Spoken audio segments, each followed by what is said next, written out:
Praise the lord. దేవుని పరిశుద్ధ నామమునందరికీ వందనాలు. ఈరోజు దేవుని వాగ్దానం యెషయా 25:8. ప్రభువైన యెహోవా ప్రతి వాని ముఖము మీద బాష్ప బిందువును తుడిచివేయును. ఆమేన్. దేవుడు మన ప్రతి బాధను, మన ప్రతి కన్నీరును తెలుసుకుంటాడు. మనుషులు చూసినా చూడనట్టు మర్చిపోతారు, కానీ ఆయన ఒక్క కన్నీటి బొట్టును కూడా వ్యర్థమయ్యేలా చేయడు. ఆమేన్. ప్రతి కన్నీటి వెనుక పెద్ద కథే ఉంటుంది.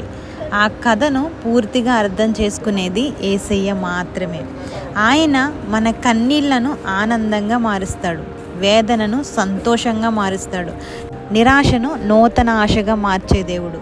ఆమేన్. ప్రార్థన. దేవా, మా కన్నీళ్లు నీ చేతుల్లో ఉన్నాయి. వాటిని తుడిచి మా జీవితానికి క్రొత్త వెలుగు ప్రసాదించుము. కష్టములోను నీ వాగ్దానములను నమ్మి నిలబడుటకు సహాయము చేయుము. మా కుటుంబము మీ విశ్వాసములో బలపడును గాక. ప్రభువా, మా జీవితంలో తుఫానుల వంటి బాధలను, కష్టాలను శాంతపరచుము. నా హృదయానికి సమాధానము దయచేయము.